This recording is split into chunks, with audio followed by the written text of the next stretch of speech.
하나님 말씀은 베드로후서 1장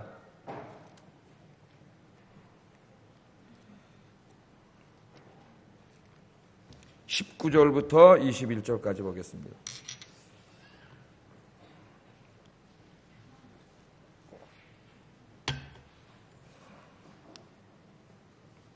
베드로후서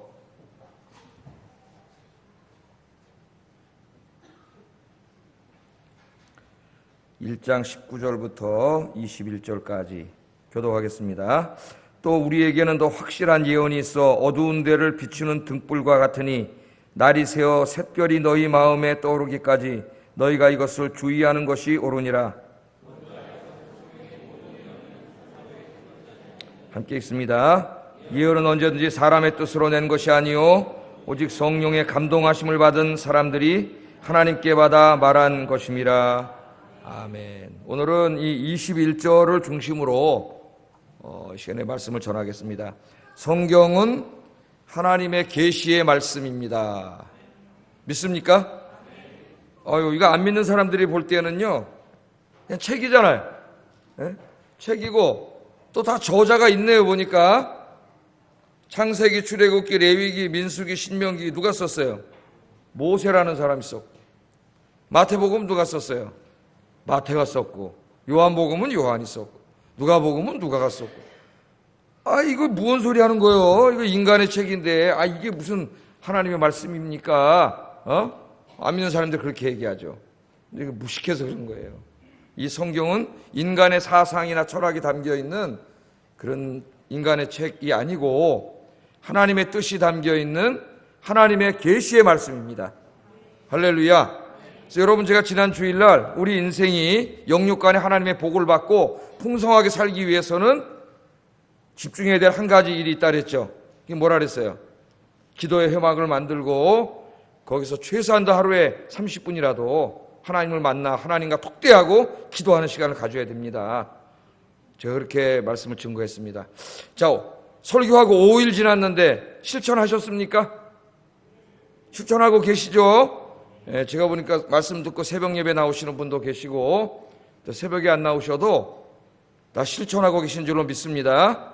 그렇게 안 하면은 여러분의 인생이 절대로 하나님 앞에 복되고 풍성한 삶이 될 수 없어요. 하나님 말씀의 가르침이에요. 오늘 이제 두 번째로 또 여러분의 인생이 하나님 앞에 복되고 풍성한 삶이 되기 위해서는 어떻게 되느냐 하면은 성경 말씀을 읽고 이 말씀대로 살아야 됩니다. 어떻게 된다고요? 성경 말씀을 읽고, 오늘 설교를 듣는 것도 다 포함돼요. 성경 말씀을 읽고 듣고 그 다음엔 어떻게 됩니까? 그 말씀대로 살아야 돼요. 그래야 영육간에 여러분이 하나님의 복을 받습니다. 우리 새벽에 신명기 공부하고 있는데 90번 강의했어요. 제가 90번째 강의 오늘 새벽에 했는데 핵심이 그렇게 돼 있어요. 신명기에 하나님의 말씀을 듣고 읽는 일에 힘쓴 다음에 그 말씀대로 사는 자는 하나님의 복을 받아 어떻게 된다 그랬어요? 농사 짓는 모든 게 잘 되고 가축이 잘 되고 그 다음에 장수하고 머리가 될지언정 꼬리가 되지 않고 그렇게 하시겠다고 하나님이 약속하셨어요. 약속. 그래서 그 길로 가는 사람은 하나님의 복을 받도록 이미 모든 게 결정이 돼 있습니다. 그러나 그 반대로 하나님의 말씀을 우습게 여기고 이방신을 섬기고 주의 말씀을 거역해서 사는 길로 가면 신명기 28장에 어마어마한 하나님의 언약의 저주가 내려요. 그 인생이 망합니다. 망해. 그 길로 가면, 그 길로 들어서서 불순종의 길로 가면 이미 그 길을 들어서서 가는 자체의 결론이 이미 나 있어요. 망하게 돼 있어요. 망하게. 하나님이 이미 정해놨어요. 그렇게. 그래서 오늘 우리가 이 하나님의 말씀을 읽는 게 중요합니다. 이 성경은 하나님의 계시의 말씀이에요. 여러분, 하나님을 어떻게 아십니까? 하나님 어떻게 알았어요? 우리가 하나님을 알 수 없어요, 스스로. 하나님은 무한하신 하나님이고 초월하신 하나님이기 때문에 아무리 머리가 좋아도 우리의 지성을 통해서 하나님께로 갈 수가 없어요. 하나님이 어떤 분인지 알 수 없어요. 그렇기 때문에 우리가 하나님을 향하여 올라감으로, 우리 지성을 향해서, 지성을 통하여 올라감으로 하나님을 알 수 없기 때문에 하나님께서 어떻게 하셨어요? 하나님이 어떤 분인가를 우리에게 내려오셔서 보여주셨어요. 그걸 계시하셨다 그래요. 계시. 그래서 우리 기독교는 계시의 종교예요. 하나님이 자신이 어떤 분인가를 우리에게 드러내 보여주지 않으셨다면 우리는 하나님이 존재하는지도 알지 못합니다. 하나님이 어떤 분인지도 알지 못해요. 또 우리 인생을 향하신 하나님의 뜻이 어떤 것인지도 모르고 어떻게 살아야 하나님의 복을 받아 풍성하게 되는지도 우리는 알 수가 없어요. 그 길을 다 하나님이 어떻게 하셨어요? 우리가 알지 못하기 때문에 하나님께서 알려주셨습니다. 그것도 우리가 잘 이해할 수 있도록 인간의 언어로 다 이렇게 기록하셔가지고 우리가 읽을 수 있도록 하나님이 책으로 다 만들어 주셨어요. 그 하나님의 뜻이 담긴 책이 바로 뭐예요? 성경 말씀이에요. 성경 말씀. 그러니까 이거 얼마나 놀라워요, 여러분. 이 우주와 그 안에 존재하는 만물을 그냥 하도 그냥 입에 발린 소리로 우주 그러지. 오늘 저 밤하늘 나가서 한번 보세요, 하늘을. 이 우주와 그 만물을 창조하신 하나님의 그 말씀과 뜻을 우리가 알 수 있다는 거. 어떻게 해야 그 하나님을 기쁘시게 하는 삶을 살고 그렇게 함으로 복을 받아서 풍성하게 된다는 것을 우리가 알 수 있다는 거, 그 알려주셨다는 거, 그게 얼마나 큰 복입니까? 그 하나님께서요 이렇게 딱 책으로, 얼마나 멋있어요. 책으로 딱 만들어 주셨고, 또 우리나라에는 선교사님들이 많이 들어와서 이제, 그렇죠? 한 거의 150년 전에 선교사님들이 들어오셔가지고 복음을 전해주셨는데 성경을 또 기가 막히게 번역을 이렇게 하게 해가지고 정말 너무 아름다운 번역으로, 물론 인간이 번역한 거기 때문에 약간의 흠결이 있어서 제가 설교 때 잠깐 말하는 것도 있지만 너무 아름다운 우리 한글로 이렇게 하나님께서 다 주셨습니다. 많이 읽고 계십니까? 많이 읽고 계세요? 수요일 날 아침에 모여가지고 한 2시간씩 성경 읽는 분들이 계십니다. 은혜가 넘친다 그래요. 은혜가. 소리내서 읽는데 왜 그럴까요? 내가 소리내서 읽으면 이 성경은 하나님 말씀이기 때문에 그 소리가 나에게 들리죠. 그 소리가 내게 들리면서 그게 어떻게 되는, 하나님이 나에게 하시는 말씀으로 들려요. 그래서 성경을 소리내서 읽는 게 중요합니다. 소리내서 읊조린다 그러죠. 읊조려. 그럼 그게 내 하나님 말씀으로 들려요. 자, 오늘 이 말씀에 보면은 21절을 제가 중심으로 설교한다 그랬죠. 21절 말씀을 읽어보세요. 어떻게 써요? 다시 한번 읽어보겠습니다. 시작.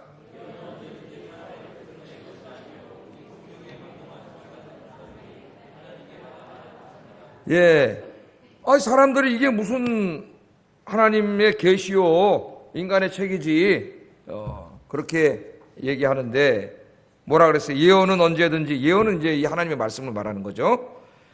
사람의 뜻으로 낸 것이 아니요 오직 성령의 감동하심을 받은 사람이 하나님께 받아 말한 것입니다. 그렇게 말하고 있습니다. 자, 우리가 읽고 있는 성경, 이 성경을 말하는데 베드로가 이 말씀을 할 때는 신약 성경이 아직 완성되지 않았으니까 주로 구약 성경을 말하겠죠. 그러나 감사하게도 우리는 신구약 계시가 다 완성된 시대에 살기 때문에 우리가 적용할 때는 그냥 성경 66권, 구약 몇 권이에요? 39권, 신약은 27권. 또 하나님이 기억하기 좋게 하시려고 3927. 야, 기가 막히게 하나님이 이걸 해주셨어요. 저같이 머리 나쁜 사람도 금방, 절대 아니죠. 3927. 주일학교 다닐 때 어떤 선생님이 가르쳐 주셨는데 절대 안 잊어먹죠. 하나님께서 기가 막히게 이렇게 말씀 주셨어요. 그러니까 여기 성경은, 예언은 성경은 말하는데 우리에게 말하면 신구약 성경 66권입니다. 자, 창세기로부터 해서 계시록까지 66권으로 그렇게 되어 있는데 구약이 39권, 신약이 27권 이렇게 되어 있습니다. 자, 이 성경 66권이 하나님의 계시의 말씀이에요. 자, 그러면 이 계시의 말씀인 성경 외에 또 다른 하나님의 계시의 말씀이 있습니까? 없습니까? 저 몰몬교회 가면은 몰몬이 특별히 받은 계시인 몰몬경이 또 있어요. 성경 외에. 그런 게 있을 수 있어요? 없어요? 만일 여러분이 저를 신뢰하는데, 여러분 제가 어저께 기도하다가 하나님이 계시의 말씀을 주셔가지고 저에게 새로운 성경 말씀을 주셨습니다. 내가복음이라고. 그래서 여러분 딱 갖고 오면은 차창모 목사님은 되게 정말 신령한 분이야. 그래야 됩니까? 아니면 우리 목사님 이단이 됐구나 그래야 돼. 예? 이단이 된 거예요. 이단이. 아무리 내가 얘기했다 그래도 이단이 된 거예요. 이 66권 외에는 더 이상 하나님 말씀이 없어요. 이거 외에 자기가 다른 계시를 받았다 그러면 그거는 100% 뭡니까? 사탄이에요. 사탄. 이단이에요. 이단. 우리가 그것을 알아야 돼요. 성경 66권으로 계시는 완료됐습니다. 그러니까 이제 다른 데 가서 하나님 뜻을 찾을 필요가 없어요. 얼마나 좋아. 이 품에 딱 끼워지는데 이렇게 딱 요 안에 다 뭐가 있어요? 하나님의 뜻이 있다고. 하나님은 우리에게 알려주시고 싶은 모든 말씀이 요 안에 다 담겨 있어요. 요 안에. 그러니까 어떻게 해야 돼요, 여러분? 오늘 설교 핵심은 여러분을 성경 매일 읽게 만드는 거예요. 제가 지난번에는 기도의 골방을 만드는 게 핵심이었고 설교에, 오늘 제 설교의 목적은 여러분이 성경을 읽게 하는 겁니다. 어떻게 하면 읽게 하는가 고민을 했어요. 제가 고민을 했어요. 자, 이제 누구도 이 성경 66권 외에는 단 한 자도 1.1획도 추가해도 안 되고 빼도 안 돼.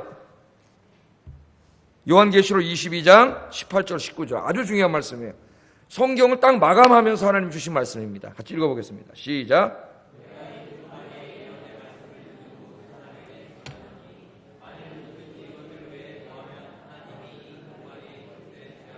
그에게 더하실 것이요 만일 누구든지 이 두루마리의 예언의 말씀에서 지하여 버리면 하나님이 이 두루마리에 기록된 생명나무와 및 거룩한 성에 참여함을 제하여 버리시리라.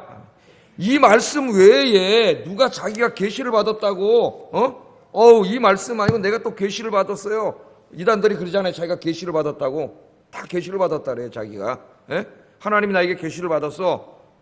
그렇게 해서 이 말씀에 뭘 더하거나 아니면 이렇게 성경을 읽다가, 이거는 이제 유럽의 자유주의 신학자들이 한 짓이에요. 예수가 부활했다고? 죽은 사람이 어떻게 부활해? 이건 신화야. 찍! 찢어버려. 처녀가 아기를 낳았다고? 이게 도대체 과학적으로 있을 수 있는 일이야? 이건 신화야. 찍! 찢어버리고. 이렇게 해가지고 성경에 나오는 모든 초자연적이고 기적적인 걸 다 찢어버리고, 그러니까 뭐만 남아요? 예수님이 가르쳐 주신 도덕과 윤리만 남아요. 그게 이 유럽의 신학자들이 한 짓이에요. 자유주의 신학자들이.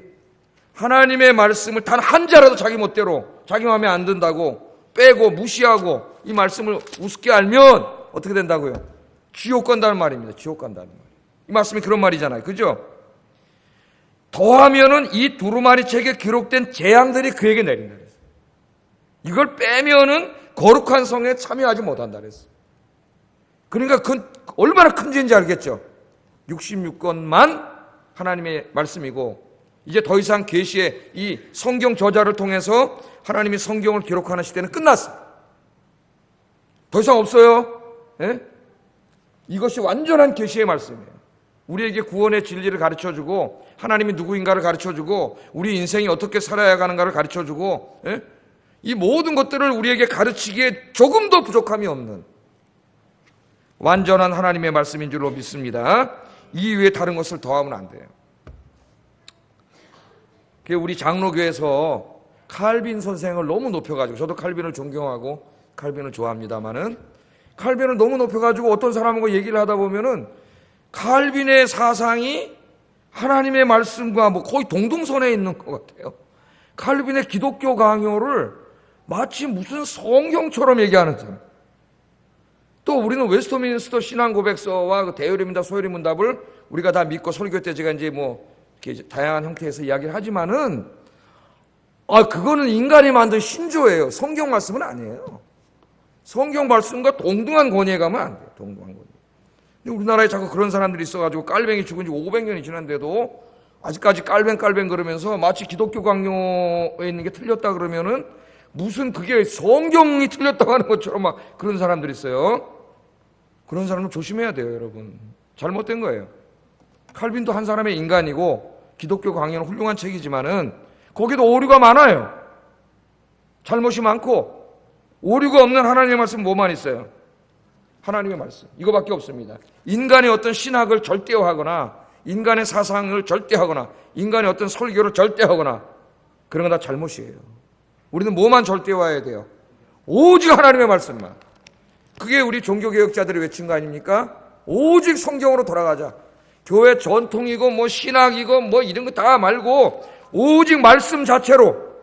그래서 우리 교회는 말씀대로 믿습니다. 할렐루야. 우리 전통이나 무슨 신학이 이런 게 아니라 우리는 성경 말씀대로 믿습니다. 그래서 제가 열심히 주의하고 공부하고 하는 거예요. 물론 제 설교가 100% 다 옳지는 않을 수 있어요. 제가 말했죠. 인간이 완전하지 않기 때문에. 그러나 그럼에도 불구하고 하나님께서는 불완전한 인간을 통하여 하나님 말씀을 증거하게 하십니다. 그래서 오늘 말씀에 보면은 다시 한번 보세요. 그 본문에 20절 한번 보겠습니다. 20절 한번 읽어보세요. 시작. 성경책 펴고 시작. 20절 먼저 알 것은 성경의 모든 예언은 사사로이 풀 것이 아니에요. 이 성경을 사사로이 풀면 안 됩니다. 목사들이 시간 없다고 공부도 안 하고 성경도 하나 뽑아가지고 읽고 올라와서 한글 성경 보고 거기 몇 개 단어 중심해갖고 막 자기 멋대로 막 얘기하고 큰일 날 일이에요. 성경은 그렇게 하면 안 돼요. 우리 인간이 하나님의 계시의 말씀을 100% 다 이해한다고 그렇게 교만하게 말할 수는 없지만 그래도 최대한 이 하나님의 말씀을 사사로이 풀지 않기 위해서 우리가 할 수 있는 모든 노력을 다 설교에 쏟아부어야 돼요. 이걸 사사로이 풀거나 함부로 얘기하거나 그냥 뭐 한글 성경 읽고 준비도 안 해갖고 이원령 비원령 하거나 그래서 어떤 목사님이 진짜 설교하시다가 참 우스갯소리지만 준비를 안 해가지고 그날 바울이 고난당한 거 얘기하다 강의 위험과 바다의 위험과 시내의 위험과 그러다 그 시내물이 시내물 졸졸졸 시내물 그 시티 도시인데 공부를 안 하고 올라와가지고 막 그냥 자기 멋대로 막 성경 해석이 이얼령 비얼령 귀에 걸면 귀걸이 코에 걸면 코걸이고 이런 식으로 정치하러 막 돌아다니고 뛰어다니면 이 사람이 언제 앉아가지고 성경 연구를 하겠어요. 한 페이지 가지고 어떨 때 몇 시간을 주석을 보고 연구하고 공부를 해야 되는데 언제 그럴 시간이 있겠어요? 여러분이 저와 우리 교육자들을 위해서 기도해 주시기 바랍니다. 하나님 말씀은 사사로이 풀지 않고 정말 여기에 목숨을 걸어야 돼요. 하나님 말씀 주의하는데. 자, 이처럼 예언은 언제든지 사람의 뜻으로 낸 것이 아니요 오직 성령의 감동하심을 받은 사람들이 하나님께 받아 말한 것입니다. 그렇게 말했습니다. 자, 성경은 누가 썼어요? 성령의 감동하심을 받은 사람들이 썼습니다. 성령의 감동하심을 받은 사람들이 하나님께 받아 말한 것입니다. 그러니까 성경도 인간의 언어로 인간이 쓴 것이면 틀림없죠. 그런데 그냥 인간이 아니에요. 그냥 인간이 아니고 어떤 사람들이에요? 성령께서 감동하신 사람, 성령께서 사로잡은 사람들, 하나님께서 성경 저자로 쓰시려고 특별한 은총으로 성령을 보내주셔서 성령이 완전히 사로잡은 사람, 성령에 완전히 사로잡힌 사람, 그 사람이 썼다는 거예요. 그 사람이 썼는데 어떻게 썼어요? 하나님께로부터 받아서 썼다는 겁니다. 그러니까 성경은 인간이 썼지만 전적으로 하나님의 말씀인 거예요. 하나님의 말씀. 이걸 오해하면 안 되겠습니다. 오해하면 안 되겠어요. 어떤 사람은 그러니까 그러면 성경을 쓸 때는 하나님이 마태복음을 쓰는데 마태를 불러가지고 마태야, 내가 너를 오늘부터 성경 저자로 삼아서 마태복음을 쓰려고 하니까 이제부터 잘 들어라. 이제부터 받아 써라. 그래서 하나님께서 마태복음 처음서부터 아브라함과 다윗의 자손 예수 그리스도의 세계를 하니까 마태가 아브라함과 다윗의 자손 예수 그리스도 이렇게 받아쓰게 했다는 말이 아니에요. 하나님께 받아서 쓰셨다는 것이 그런 의미가 아닙니다. 하나님께서 성경 저자들을 데리고 성경 말씀을 쓰실 때에 그렇게 받아쓰게 한 게 아니에요. 예를 들면 마태복음을 쓸 때에 마태가 그 당시 가지고 있던 그 예수님에 대한 자료들이 굉장히 많았습니다. 이런 자료들, 구전, 전승들을 다 활용해서 쓴 것뿐만 아니라 마태가 가지고 있는 특별한 문체라든가 그 사람의 어떤 그 문장력이라든가 이런 걸 하나님이 다 사용해서 쓰게 하시되 성령께서 사로잡으심으로 말미암아 마태가 하나님의 말씀을 증거하는데 오류하지 않도록 실수하지 않도록 하나님께서 붙잡아 주신 거예요. 그게 유기적 성감설이라 유기적 영감설. 하나님이 그렇게 붙잡아 주셨습니다. 여러분, 그래서 예수님 당시에 보면은 예수님의 가르침과 행적과 삶에 대해서 쓰려고 붓을 든 사람들이 굉장히 많았다 그랬어요. 누가복음 1장 2절 한번 읽어보겠습니다. 시작.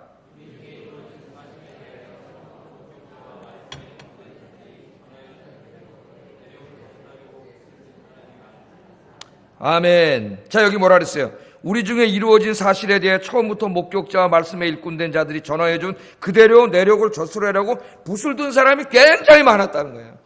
그러니까 누가복음에 나오는 말씀인데 누가만 그걸 마태, 마가, 누가, 요한만이 아니라 엄청나게 많은 사람들이 예수님이 막 설교한 내용들을 이게 귀에 듣고 외우고 이랬다가 예수님의 가르침을 기록하려고 책을 엄청나게 많이 썼다는 겁니다. 그래서 여러분, 저 카톨릭 성경에 보면 외경도 있고요. 또 이게 슈도피그라파라고 가경이 있어요. 가경 가짜라는 말인데 이 영어로 그 슈도라는 말이 false, 가짜라는 말이에요. 그게 뭐냐면은 베드로, 바울 이런 사람들의 이름을 막 들어가지고 그 쓴 책들이 많아요. 제 방에 가면은 이 많은 거 2권 있어요. 이 많은 거 2권. 그 좀 우리 누가 한글로 번역 좀 했으면 좋겠어요. 재밌는 내용이 많은데 깨알 같은 영어로 번역된 게 이렇게 2권 있어요. 그러니까 굉장히 많아요. 그러나 그 많은 책들이 예수님에 대해서 쓰고 하나님에 대해서 썼지만 그거는 성경이 아니에요. 왜? 그 저자들이 성령의 특별히 부르심을 받아서 성경저자로 부르심을 받아서 성령의 감동하심을 입어 쓴 게 아닙니다. 자기들이 기억한 것, 자기들이 생각하는 것, 그런 칼빈이 기독교 강요 쓰듯이 자기들의 신학 사상을 쓴 거예요. 그러므로 성경은 아니에요. 성경 저자들은 어떻게 했어요? 그런 게 아니죠. 하나님께서 특별히 부르셔서 붙잡으셔가지고 그들을 사용해서 하나님의 말씀을 쓰게 하셨습니다. 그래서 이 성경 66권이 이렇게 완성이 됐어요. 하나님의 말씀으로 인간이 썼지만 성령의 감동하심을 받아 썼으므로 오류가 없어요. 왜? 모든 오류로부터 하나님 지켜주셨기 때문에. 그걸 우리가 정확무호라 그래요. 정확무호한 1.1획도 틀림없는 정확무호한 하나님의 말씀인 줄로 믿습니다. 성경을 이렇게 받아들여야 이 말씀을 읽을 때 더 큰 감동이 와요. 제가 우연히 돌 김영옥 씨라고, 여러분 아시죠? 머리 빡빡 깎고 그 철학, 동양 철학 전공하고 온 사람이 있는데, 이분이 통합측 장로님들이 모여서 세미나 하는데 강사로 가가지고 강연한 내용이 유튜브에 있더라고요. 예? 그래서 이 통합측 참 이런 사람을 또 초청해다 강연을 듣나? 그런데 한번 들어봤어요. 들어봤더니 이 사람이 뭐라 그러냐면 성경의 영감서를 비판하고 있는 거예요.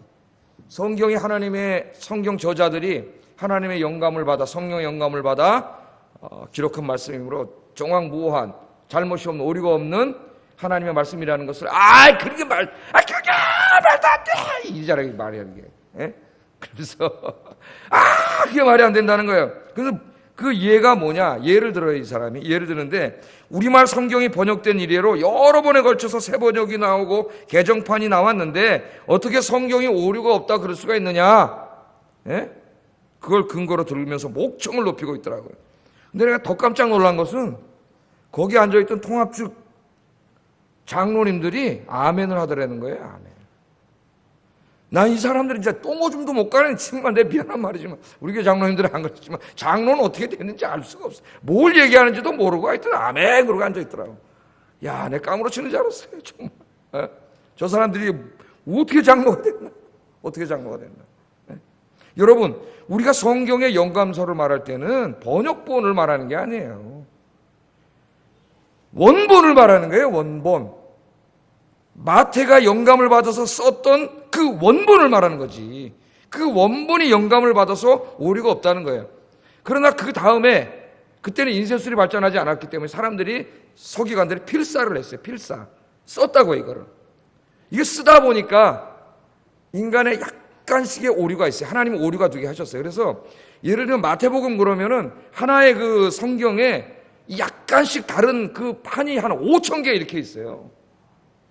약간 내용이 다른 게 아니에요. 약간 조금 뒤가 좀 다르고 이런 게. 그래서 이런 것들을 다 이렇게 비평을 해가지고 본문 비평이라 그래요. 텍스처럴 크리티시즘이라 그래요. 그래서 어느 게 정말 마태의 원본에 가깝는가 그걸 연구하는 분야가 있어요. 텍스처럴 크리티시즘이라고.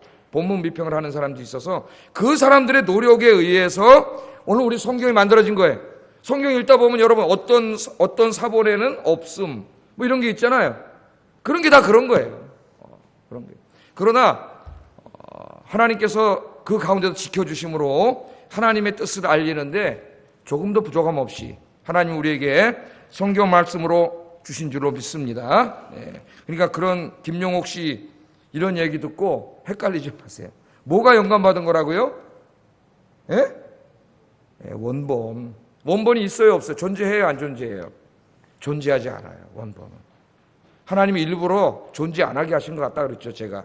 왜냐하면 그 원본이 지금 존재한다면은 하나님은 절로 가버리고 뭐만 남을까요? 원본이 하나님이 돼가지고 그게 만약에 어떤 박물관에 있다 그러면은 아마 거기 군대를 동원해서 지켜야 될 겁니다. 그거 훔쳐가려고 그래갖고 사람들이. 그 원본 보러 간다고 아마 전 세계 사람들이 거기 다 여행 갈 거예요. 그러지 않겠어요? 그럼 그 하나님 말씀, 내용은 어디로 가버리고 그 원본이 우상이 돼버릴 거예요. 우리 인간이 그렇잖아요. 여러분. 하나님 그래서 원본은 없어버렸어요. 원본은 없어요. 사본들만 있어요. 근데 사본들이 중심 내용은 다 같은데 조금 사소한 차이들이 있습니다. 그게 이제 우리 한글 성경엔 자세히는 안 나오는데 헬라어 성경에는 히브리 성경 보면은 밑에 난하주라고 아파르토스라 그래가지고 그 밑에 다 나와요. 어떤 사본에는 요게 있고 어떤 사본에는 없고 그런 게 다 이제 신학 경험 배워요. 그걸 읽는 방법이라든가 그런 걸 다 배워요. 그러나 하나님이 우리가 읽는 한글 성경은 정확무한 하나님의 말씀으로 우리에게 주신 줄로 믿습니다. 자, 그래서 이 말씀은 뭐라고요? 정확무한 하나님의 계시의 말씀이다. 야, 여러분 하나님의 계시의 말씀. 감격적으로 읽으세요. 한 말씀 한 말씀을. 벌써 27분이네. 설교 아직 많이 남았는데. 자, 이 성경이 하나님의 뜻을 알려주는 하나님의 말씀이라면 당연히 우리는 오늘부터 성경 말씀을 읽고 이 말씀을 듣는 일에 힘써야 돼요. 하나님의 음성을 듣고 싶으시잖아요. 하나님의 음성이 여기에 있어요. 딴 데 있지 않아요, 여러분. 어떤 사람이 뭐 기도하면서 하나님의 음성을 듣는다 그랬는데 굉장히 조심해야 돼요, 여러분. 헛소리를 들을 수 있어요, 헛소리를. 하나님의 음성은 거의 다 여기 하나님의 말씀에 있어요. 말씀에. 자, 그래서 하나님께서 계시록 1장 3절에 이렇게 말씀하셨어요. 읽어보겠습니다. 시작. 지키는 자는 복이 있나니 때가 가까움이라. 아멘.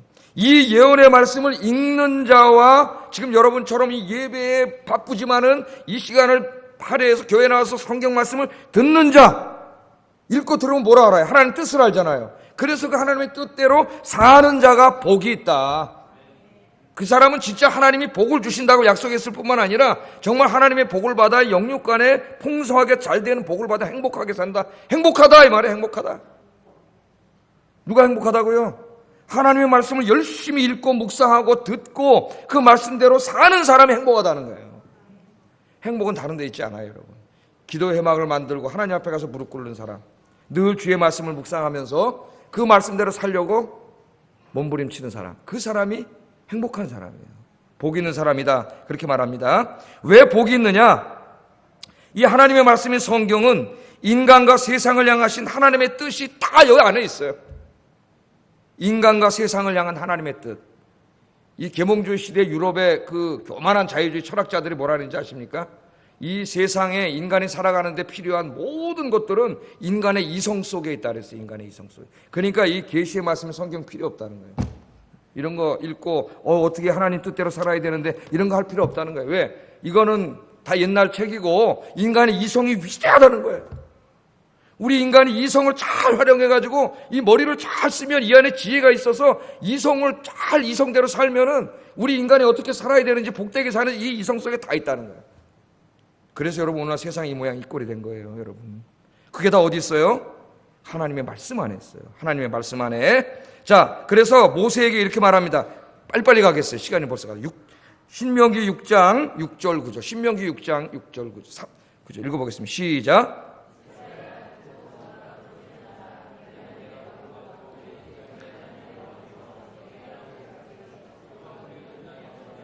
이거 어디를 갔냐 지금? 신명기 6장 6절 9절. 읽겠습니다. 시작. 오늘 내가 네게 명하는 이 말씀을 너는 마음에 새기고 내 자녀에게 부지런히 가르치며 집에 앉았을 때든지 길을 갈 때든지 누워있을 때든지 일어날 때든지 이 말씀을 강론할 것이며 너는 또 그것을 내 손목에 메어 기호를 삼으며 내 미간에 붙여 표로 삼고 또 내 집 문설주와 바깥문에 기록할지니라. 아멘. 그렇기 때문에 이 말씀 안에 하나님의 인생과 세상을 향한 하나님의 뜻이 다 담겨져 있기 때문에 우리가 이 땅을 행복하게 살아가는 모든 것들이 이성 속에 있는 게 아니라 하나님의 계시의 말씀 속에 있는 거예요. 사사기 시대가 왜 타락했어요? 모든 사람들이 인간의 이성을 이용해가지고 자기 소견에 오른 대로 살았어요. 그게 제일 어두운 시대예요. 우리는 이제 그렇게 살면 안 되고 어떻게 살아야 돼요? 인간의 이성이 아니라 하나님의 이 계시의 말씀 속에 우리가 어떻게 살아야 되는가, 어떻게 하나님을 기쁘시게 하는 삶을 사는가, 어떻게 하나님께 복받는 삶을 사는가가 다 어디 있어요? 성경에 있기 때문에 이 성경을 열심히 읽어야 된다는 거예요. 그게 신명기 6장 6절 9절 쉐마의 가르침의 핵심입니다. 여러분, 핵심. 먼저 어떻게 하라 그랬어요? 내가 네게 명하는 이 말씀을 너는 마음에 새기고. 하나님의 말씀을 어디다 새겨야 돼요? 여러분 마음에. 여러분 마음에 세상의 철학과 가르침과 세상의 방식과 지혜와 가치관과 그런 거 다 버리세요. 이제 이렇게 해야 돈 벌고 저렇게 행복하고 다 버리세요. 여러분의 마음속에 뭐를 심어야 돼요? 하나님의 말씀을 새겨넣어야 돼요. 주의 말씀을 듣고 읽으면서 먼저 내 마음속에 하나님의 말씀이 들어와서 내 이 지성과 의지와 성품의 중심에 하나님의 말씀이 있어야 돼요. 하나님의 말씀이.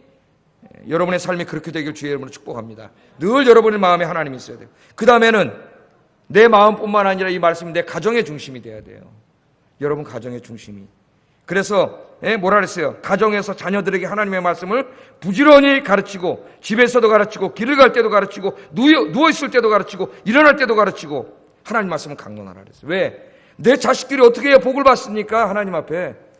하나님의 말씀을 열심히 읽고 묵상하고 배워서 그 말씀대로 살아야 잘 되고 복을 받기 때문에 여러분 자녀가 잘 되기를 원하시잖아요. 복 받고. 그러면 다른 거 하려고 하지 마세요. 내 아이가 하나님 앞에 기도하고 주의 말씀대로 사는 아이가 되도록 그렇게 가르치세요. 이게 제일 중요한 거예요. 여러분 내 가정에 말씀이 중심이 되어야 됩니다. 말씀 뿐만 아니라 그 다음에 뭐라 그랬어요? 그 하나님의 말씀을 손목에 기호로 삼고 미간에 붙이고 집 문설주에 붙여서 우리 삶의 모든 부분이 다 뭐 중심이 되라는 거예요? 하나님 말씀 중심이 되고 말씀대로 살라는 겁니다. 그래서 유대인들의 집에는 뭐가 붙어있다 그랬어요? 제가 새벽 기도할 때 메주조트라고 말씀이 붙어있어요. 이 쉐마 들으라 이스라엘아 해가지고 쓰는 신명기 6장의 말씀을 요만한 통을 만들어가지고 그 두루마리 안에 넣어놨어요. 집 문 1m 50cm 그 집 바깥에다 진짜 문자적으로. 그래서 유대인들은 바깥에 나가면서 하나님 말씀대로 살아야지. 들어오면서도 또 메주조통이 보이잖아요. 내가 오늘 하나님 말씀대로 살았나? 그렇게 해서 유대인들이 오늘 세계에서 제일 똑똑한 민족이 된 겁니다. 제일 복받은 민족이 된 거예요. 유대인들이 말씀대로 했기 때문에. 어리석게 살지 말고 이 말씀, 가정의 말씀 중심이 돼야 되고 우리 아이들의 마음속에도 하나님 말씀 중심의 삶이 돼야 돼요. 그리고 바깥문에다 붙이라는 것은 바깥문은 공적인 업무를 처리하는 법정입니다. 우리의 시장이 서는 곳이고 법정이 서는 곳이에요. 그건 뭐예요? 이 민족과 사회와 나라가 하나님 말씀 위에 세워지면 복을 받는다는 거예요. 그래서 여러분 미국이 저렇게 복을 받는 거예요. 많은 문제가 있음에도 불구하고 미국이 정교도들이 가서 자기 집 짓기 전에 교회 먼저 짓고 예배 드리고 말씀대로 살았기 때문에 많은 문제가 있음에도 불구하고 세계 제1의 국가가 된 거예요. 여러분, 하나님 그렇게 하신다고 말씀을 하셨잖아요. 성소조선을 우리 일제시대 때 성소조선이라는 것을 창간했던 김교신이라고 하는 선생님이 있습니다. 성소조선 일제시대 때 있는 기독교 지도자이신데 1935년에 성소조선이라는 잡지에서 이런 글을 썼어요. 이분이. 잘 들어보세요. 과학 지식의 토대 위에 신조선을 세우려는 것도 이 시대에 필요할 수 있습니다. 인구의 8할 이상이 농민인 조선이 농업조선을 중흥하려는 기도도 필요합니다. 신흥도시를 위주로 한 상공업조선도 필요합니다. 그러나 그런 것들은 모두 들의 풀과 같고 꽃과 같은 것들입니다. 오늘 있었으나 내일은 자취도 찾아볼 수 없는 것들입니다. 모래 위에 건축물과 같아 비바람을 맞으면 다 파괴될 것들입니다. 그러므로 우리 조선을 흔들리지 않는 영구한 기반 위에 세워야 합니다. 그 기반은 이 백성들이 성경의 기반 위에 서는 것입니다. 조선을 영원하고 새로운 조선으로 세우려면 성서 위에 조선을 세워야 합니다. 성서 위에 조선을 세우십시다. 그래서 이 민족이 하나님의 말씀 위에 세워지는 운동을 이미 1935년에 이 김교신 선생이 일으켰어요. 오늘 우리가 일으켜야 될 사상입니다. 이 대한민국이 하나님의 말씀 위에 세워지고, 여러분의 가정이 하나님의 말씀 위에 세워지고, 여러분 자녀들이 하나님의 말씀 위에 세워지고, 여러분의 마음의 중심이 하나님의 말씀 위에 세워지는 축복받은 여러분 인생이 되기를 주의 이름으로 축복합니다. 그러면 그렇게 하면 하나님 뭐라고 약속하셨느냐? 6절 3절 읽어보겠습니다. 6장 3절 신명기 시작.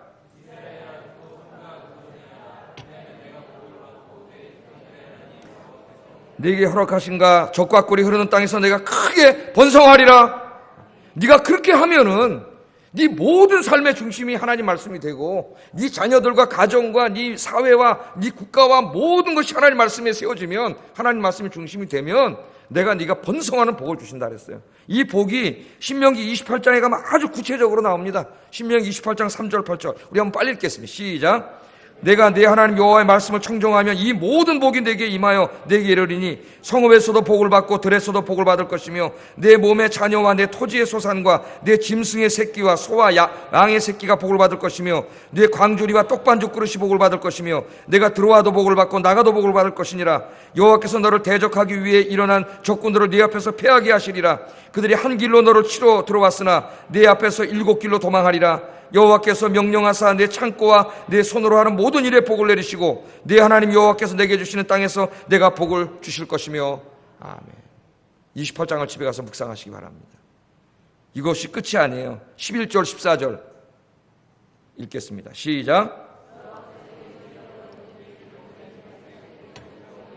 내 몸의 소생과 가축의 새끼와 토지의 소산을 많게 하시며, 여호와께서 너를 위하여 하늘의 아름다운 보고를 여시사 내 땅에 때를 따라 비를 내리시고 내 손으로 하는 모든 일에 복을 주시리니, 내가 많은 민족에게 꾸어줄지라도 너는 꾸지 아니할 것이요, 여호와께서 너를 머리가 되고 꼬리가 되지 않게 하시며 위에만 있고 아래에 있지 않게 하시리니, 오직 너는 내가 오늘 내게 명령하는 내 하나님 여호와의 명령을 듣고 지켜 행하며, 내가 오늘 너희에게 명령하는 그 말씀을 떠나 좌로나 우로나 치우치지 아니하고 다른 신을 따라 섬기지 아니하면 이와 같으리라. 아멘.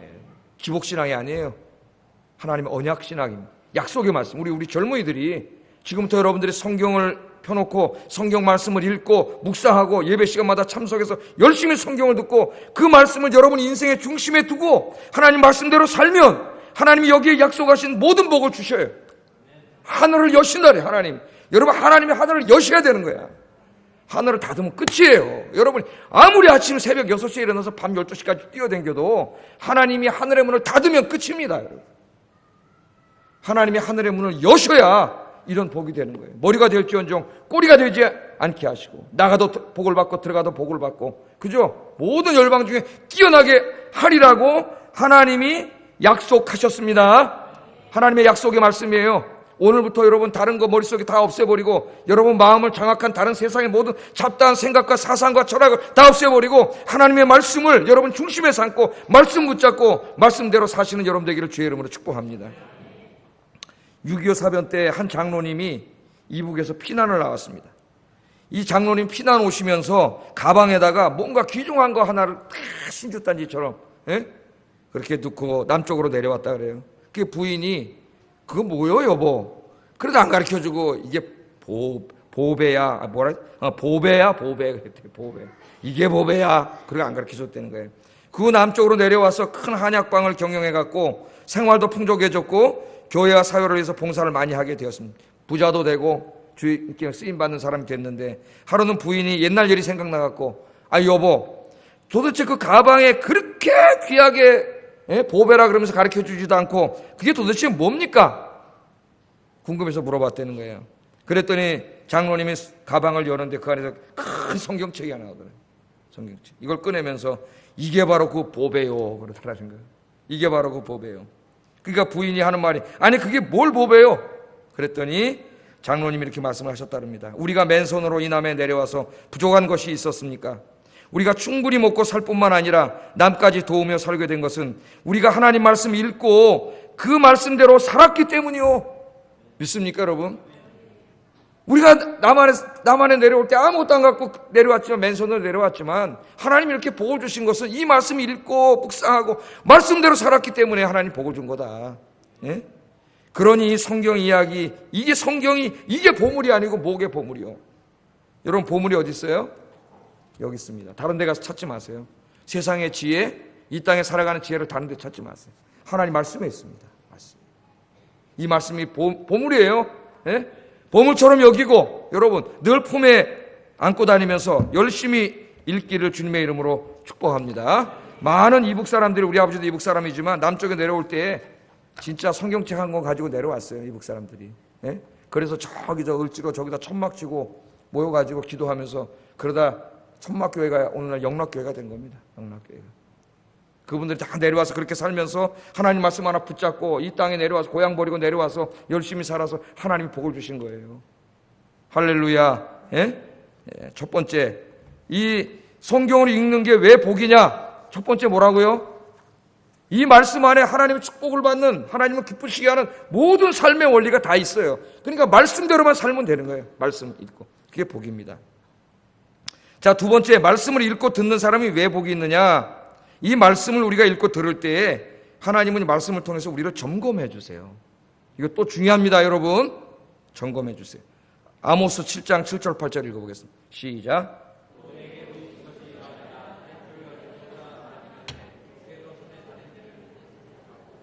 여호와께서 내게 이르시되, 아모스야, 내가 무엇을 보느냐? 내가 대답하되 다림줄이니이다. 주께서 이르시되, 내가 다림줄을 내 백성 이스라엘 가운데 두고 다시는 용서하지 아니하리라. 아멘. 여러분, 이스라엘 백성들이 있는데 하나님께서 환상을 보는데요, 이 아모스 7장에 보면 세 가지 환상이 있어요. 근데 그 중에 이제 다림줄 환상인데, 하나님께서 다림줄을 들고 이렇게 서 있어요. 다림줄은 뭐죠? 건물 질 때 이 건물 담이 수직으로 올라갔는가 안 올라가를 측정하는 측량 기구입니다. 추가 달려가지고 실을 띄우면 90도 직각으로 딱 내려오잖아요. 이 쌓는 담이 90도로 안 올라가면 어떻게 되겠어요? 무너져요. 그렇죠? 약간 기울어졌는데 계속 잡으면 이게 다 무너지게 돼 있어요. 하나님이 말씀의 다림줄이에요, 이거는. 말씀의 다림줄을 가지고 와가지고 이스라엘 백성들을 측량하시는 거예요, 신앙생활을. 그랬더니 이스라엘 백성들의 삶이 하나님의 말씀을 따라 딱 수직으로 올라간 게 아니라 삐딱하게 절로 가버린 거예요. 그래서 하나님의 심판이 임한 거예요, 하나님의 심판이. 굉장히 중요합니다. 여러분, 항상 말씀을 읽고 묵상하면서 말씀의 다림줄을 자기의 삶에 내려야 돼요. 말씀을 읽어야, 이 말씀을 들어야 내가 말씀대로 수직으로 하나님과 함께 가고 있는지를 알 수 있어요. 그렇지 않으면 내가 지금 한참 하나님과 곁길로 가고 있는데, 곁길로 가면 좀 있으면 무너집니다. 그냥 다 인생이 무너지는 거예요. 곁길로 가면 깨닫지 못하는 거예요.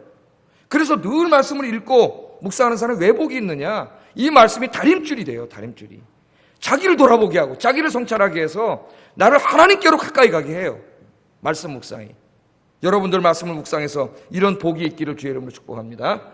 첫째는 그 말씀이 하나님이 기뻐하시는 복받는 길이 있어서 그대로 살게 함으로 복을 받게 하고, 두 번째는 내가 인간이 연약해서 잘못된 삐딱선으로 가서 무너지는데 말씀의 다림줄이 있어가지고 말씀 묵상하면 이게 나를 어떻게 성찰하게 하고 하나님께로 돌아가게 해서 복을 받는 거예요. 세 번째는 왜 복을 받느냐? 말씀이 우리들의 영적인 양식이에요. 영적인 양식. 여러분, 밥 안 먹으면 죽듯이 말씀을 먹지 않으면 죽습니다. 그래서 이 예수님 시험 받을 때 마귀가 와가지고, 야, 이 돌로 떡을 만들어가지고 저 굶주린 백성들에게 먹고 사는 문제를 해결해 주시오. 그게 참 구원이요. 사탄이 그렇게 꼬셨어요. 얼마나 이게 지금 여러분 그럴듯한 얘기입니까? 먹고 사는 거 해결해 주라고. 오늘날 여러분 대통령 됐는데 먹고 사는 문제 해결해 주면은 인기 최고예요. 왜 현 정부가 인기가 갑자기 뚝 떨어졌어요? 먹고 사는 문제가 다 엉망이 돼버렸거든요. 그랬더니 예수님이 뭐라 그러세요? 마태복음 4장 4절에 이렇게 말씀합니다. 잊지 마세요, 여러분. 먹고 사는 문제가 여러분에게 기쁨을 주고 행복을 주는 게 아니에요. 읽어보겠습니다. 시작. 떡으로만 살 것이 아니요 하나님의 입으로부터 나오는 모든 말씀으로 살 것이라 하였느니라. 아멘. 여러분, 인간은 육적인 존재이기 때문에 일용할 양식이 있어야 됩니다. 하나님 아세요. 여러분 기도하시면 주십니다, 일용할 양식을. 그러나 인간은 더욱더 영적인 존재이기 때문에 하나님의 말씀을 먹어야 돼요. 이 하나님의 말씀을 여러분 먹지 않으면, 먹는다는 건 읽고 듣는 거죠. 먹지 않으면 우리의 영혼이 죽어요. 굶어 죽어요. 굶어 죽어. 그래서 신명기 32장 2절에 보면은 참 기가 막힌 말씀이 있어요. 우리 새벽기도 나오신 분들은 우리 같이 묵상했지만은 읽어보겠습니다. 시작.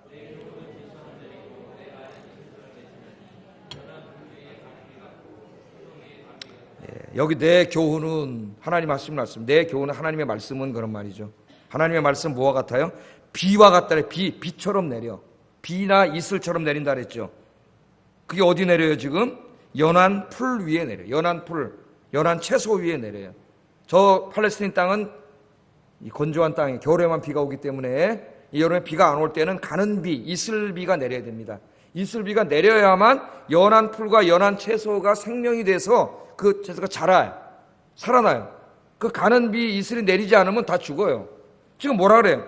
하나님의 말씀은 이 채소에게 가는 비와 같다는 거예요. 이 채소가 있는데 가는 비가 내리지 않으면, 이 이슬이 내리지 않으면 채소가 다 죽어. 그것과 마찬가지로 하나님의 말씀이라고 하는 단비가 여러분에게 내리지 않으면 우리 영혼이 죽어요. 하나님의 말씀은 영적인 생명력이에요. 영적인 생명력. 그러므로 이 말씀을 듣는 일을 소홀히 하고 늘 말씀을 매일매일 묵상하지 않으면 여러분의 영혼이 말라 비틀어져 죽는다니까요. 황폐하게 돼요. 황폐하게 돼요. 여러분, 이 하나님의 말씀이 어떻게 영의 양식이 됩니까? 하나님의 말씀은 그 말씀을 읽을 때 우리의 믿음이 흔들릴 때 우리에게 믿음의 확신을 줘요. 말씀을 읽으면. 우리가 슬플 때 이 말씀이 우리에게 위로를 줍니다. 우리 인생에 앞이 보이지 않을 때 이 말씀을 읽으면 하나님의 말씀을 통해 소망을 주세요. 우리가 좌절했을 때 우리에게 다시 일어날 수 있는 용기를 주세요. 말씀을 통해서. 지치고 힘이 빠졌을 때 우리 인생에 생기와 활력을 주세요. 저는 말씀을 연구하면서 읽으면서 이런 엄청난 은혜를 받습니다. 영의 양식이 돼요. 다 죽어있다가 확 살아나요. 말씀 속에서. 걱정과 염려와 불안에 짓눌려 있는 그런 인생이 이 말씀을 읽다 하나님이 나와 함께 계시면 깨닫게 되고 이 삶의 샬롬이 찾아와요. 평강이 찾아와요. 그래서 영의 양식이 되는 거예요. 이 말씀을 여러분 늘 읽고 듣고 그렇게 함으로 이 영의 양식을 먹어서 여러분 영육 간에 강건한 주님의 자녀들이 되기를 주의 이름으로 축복합니다. 기도하겠습니다.